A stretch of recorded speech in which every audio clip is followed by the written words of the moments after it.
ஆபரண தங்கத்தின் விலை சவரனுக்கு 320 ரூபாய் உயர்ந்துள்ளது. ஒரு சவரன் லட்சம் ரூபாயை நெருங்கி 99,520 ரூபாய்க்கு விற்பனை செய்யப்படுகிறது. ஜனவரி 24ஆம் தேதி விருதுநகரில் திமுக தென்மண்டல இளைஞரணி சந்திப்பு நடைபெற உள்ளது. சமீபத்தில் திருவண்ணாமலையில் வடக்கு மண்டல நிர்வாகிகள் சந்திப்பு நடைபெற்ற நிலையில் அடுத்து விருதுநகரில் நடைபெறுகிறது. இந்திய பொருட்கள் மீதான அமெரிக்க வரி விதிப்பால் திருப்பூர் பின்னலாடை ஏற்றுமதியாளர்களுக்கு 15,000 கோடி ரூபாய் இழப்பு ஏற்பட்டுள்ளது.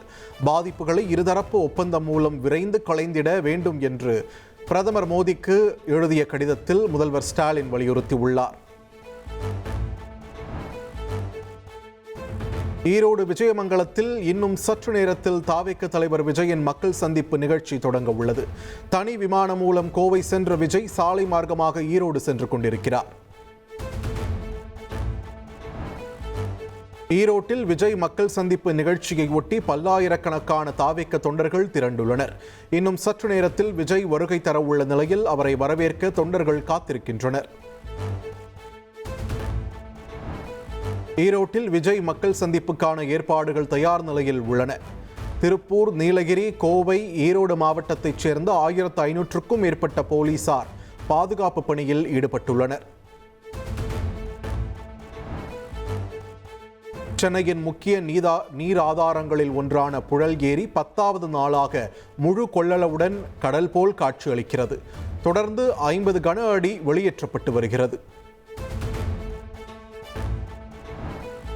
அரியலூர் மாவட்டம் இளையூரில் 1000 ஆண்டுகள் பழமை வாய்ந்த காசி விஸ்வநாதர் கோவில் கருவறையில் இருந்த மரகத லிங்கத்தை மர்ம நபர்கள் திருடிச் சென்றனர். பல கோடி ரூபாய் மதிப்புள்ள லிங்கம் திருடு போனது தொடர்பாக போலீசார் விசாரித்து வருகின்றனர். டெல்லியில் காற்று மாசுபாடு தொடர்ந்து அதிகரித்து வரும் சூழலில் ஜவஹர்லால் நேரு ஸ்டேடியம் பகுதி நச்சுப்புகை மண்டலமாக காட்சியளித்தது. காற்றின் தர குறியீடு 349 என்ற அளவில் பதிவானதாக மத்திய மாசு கட்டுப்பாட்டு வாரியம் தெரிவித்துள்ளது.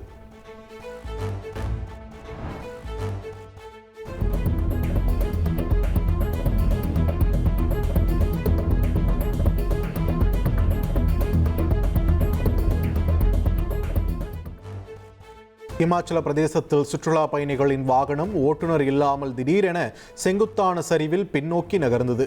பயணிகள் அலறடித்துக் கொண்டு கீழே குதித்த நிலையில் வாகனம் சாலையின் விளிம்பில் தொங்கியபடி நின்றது.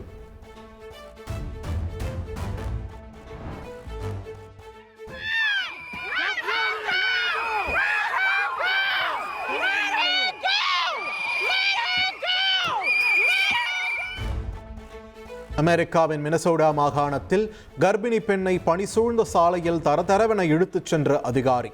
ஈக்வடாரைச் சேர்ந்த அவரிடம் குடியேற்ற ஆவணம் இல்லை என கூறி கைகளில் விலங்கிட்டு இழுத்துச் சென்றது அதிர்ச்சியை ஏற்படுத்தியுள்ளது. 1,25,00,000 மனங்களை வென்ற தந்தி டிவி யூடியூப் சேனல். தவிர்க்க முடியாத தம்ப்நெயில்ஸ், கலக்கலான கான்டென்ட்ஸ். நீங்களும் இந்த குடும்பத்தில் இணைய இப்பவே சப்ஸ்கிரைப் பண்ணுங்க. அசுரபலம் கொண்ட எங்கள் டிஜிட்டல் கரங்களில் உங்கள் விளம்பரங்களை சேர்க்க வாட்ஸ்அப் பண்ணுங்க.